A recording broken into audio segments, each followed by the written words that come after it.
The single greatest skill you can develop is the ability to stay in a great mood in the absence of things to be in a great mood about. I've had some of the hardest days of my life this year. Maybe you feel the same way. Be in a bad mood for no reason, then you might as well be in a good mood for no reason too. One of the things that's been helpful for me is just actually recognizing the math of hard days. Think about you having 100 days, right? Let's just say that last 100 days of your life. Well, the top 10% of those days, you're gonna have 10 days that are smiley face days. And then you might have, kind of the middle 80, that's gonna be kind of neutral days, right? And then you're gonna have your bottom 10% days. Now, this is just normal because of a standard distribution of how days work. When I think back on, my days, sometimes I'm like, you know what?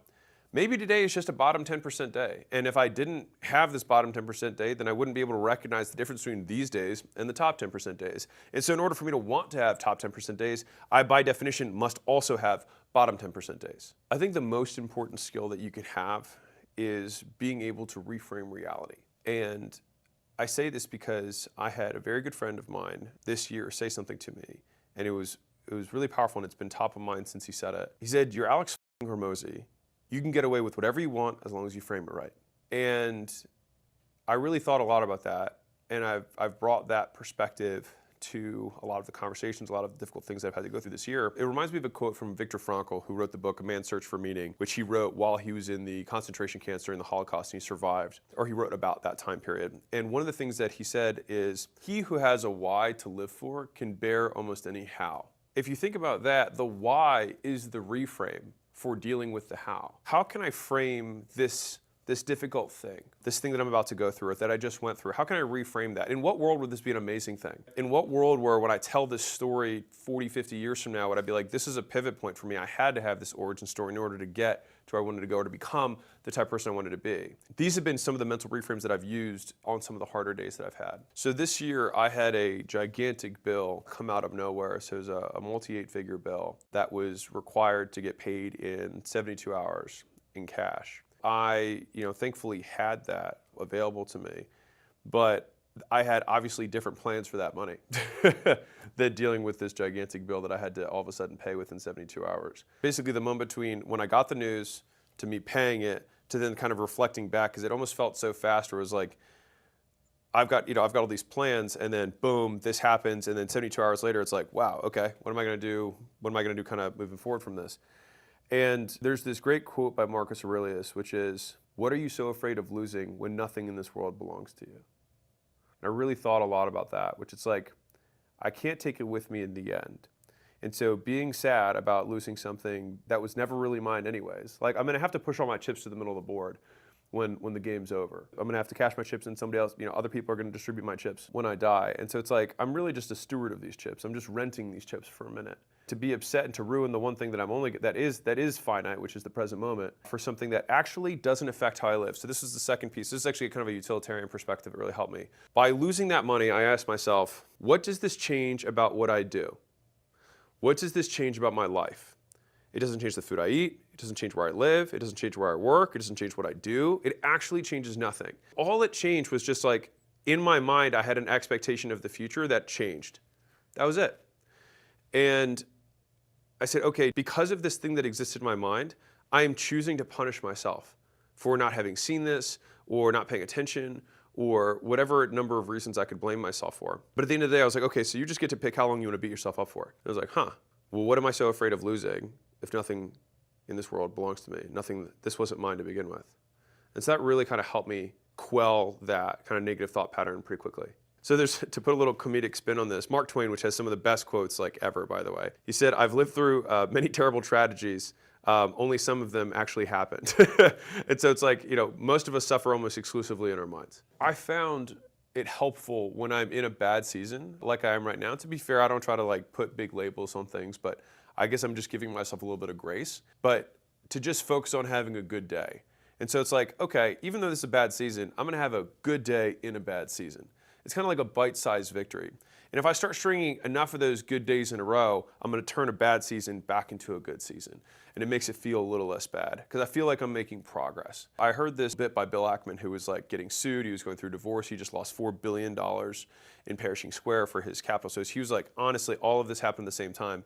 And he realized all these projects were these big, massive things, which is a lot of kind of the stuff I'm dealing with right now. They're not like, okay, I had a bad day. They're like things that just they last and they prolong, right? And he said, you just got a little bit done every day.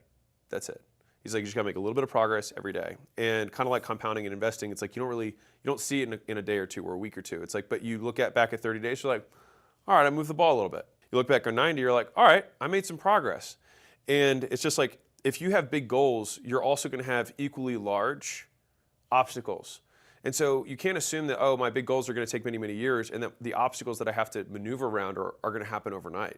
Sometimes obstacles that you have to maneuver around might take a year or multiple years to get around. And so you have to be able to manage your headspace and basically keep your internal combustion engine going during those harder times. And so it's kind of like a monkey swinging from good moment to good moment. Because even going from bad season to good day, you can even have bad day and good moment. So I was trying to thought, okay, today was a shitty day. Fine. What good moments did I have? And by focusing on the moments, when I look back on my life, you forget most of your life. Like if we're being real, like you can't recall most of your life. Most people can't even recall what they ate like 3 days ago. But you can have the moments. And so the moments when I think about at the end of my life looking backwards, those are the only things I'm really going to remember.